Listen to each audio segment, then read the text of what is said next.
அனைவருக்கும் வணக்கம். திருச்சிற்றம்பலம், தில்லையம்பலம். ஓம் நமச்சிவாய, ஓம் நமச்சிவாய. இதில் வண்ணங்களும் எண்ணங்களும் என்ற தலைப்பில் பார்த்துட்ருக்கோம். அதில் நம்ம அடுத்ததாக பார்க்க போகிறது பச்சை வண்ணம். பச்சை என்பது 7 முதன்மை நிறங்களுள் ஒன்றாகும். அதாவது விப்ஜிஆர் சொல்கிறோம்ல, அதில் 7 முதன்மை நிறங்களுள் ஒன்றாகும். இதோட நானோமீட்டர் 520 to 570 அலைநீளம் கொண்ட ஒளிக்கதிர்களின் பிரதிபலிப்பு பச்சை வண்ணத்தை உண்டாக்குகிறது. நம் உடலின் சதைகள், எலும்புகள், பிற திசுக்களின் உயிரணுக்களின் அடிப்படையாக பச்சை நிறம் உள்ளது. பச்சை நிறம் சமநிலை மற்றும் நல்லிணக்கத்துடன் தொடர்புடையது. வண்ணங்களின் கண்ணோட்டத்தின் அர்த்தத்திலிருந்து பச்சை என்பது வளர்ச்சியின் நிறம், வசந்தத்தின் நிறம், புதுப்பித்தல் மற்றும் மறுபிறப்பு. இது குறைக்கப்பட்ட ஆற்றலை புதுப்பிக்க மீட்டெடுக்கப்படுகிறது. இப்போ ஒளிச்சேர்க்கை செய்கிறதுக்கு பச்சை தேவைப்படுதுன்னு சொல்கிறோம்ல, அந்த மாதிரி இந்த பச்சை நிறத்தோட பயன்கள் சொல்கிறோம். சரிங்களா? பச்சை நிறத்தின் பயன்கள். பச்சை நிறம் உடல் ரீதியாகவும் மன ரீதியாகவும் குளிர்ச்சியானது.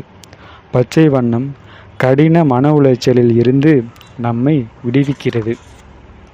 பச்சை நிற ஆடை அணிந்தால் நம் உடலில் உள்ள சூட்டை தணித்து புத்துணர்ச்சியை அளிக்கிறது.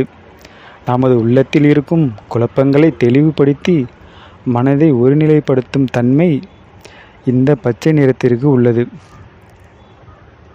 இந்த பச்சை நிறம் நோய் எதிர்ப்பு சக்தியை கொடுக்கும் வல்லமை பெற்றது. பச்சை வண்ணத்தை விரும்புபவர்கள் இயற்கை அதிகம் ரசிக்கும் திறன் உடையவர்கள். ஒழுக்க நெறியால் மக்களிடையே நன்மதிப்பு நிரப்ப பெற்றவர்கள். மனதில் உள்ள எண்ணங்களை வெளிப்படையாக பேசும் நல்ல உள்ளம் படைத்த கபடமில்லாதவர்கள்.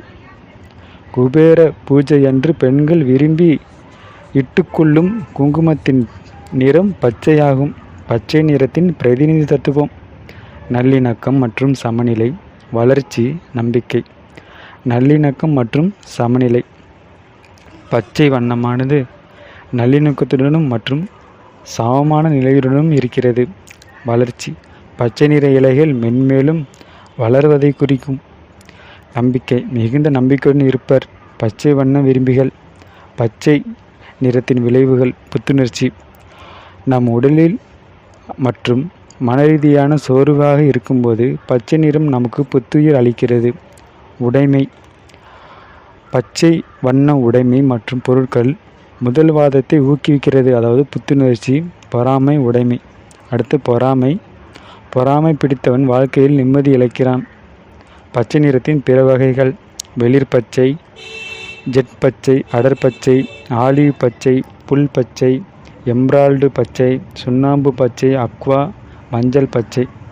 இதுதான் பச்சை நிறத்தின் சிறப்புகள், அதன் இயல்புகள் பார்த்துட்டோம். மீண்டும் அடுத்த ஒரு தலைப்பில் சந்திப்போம். நன்றி, வணக்கம்.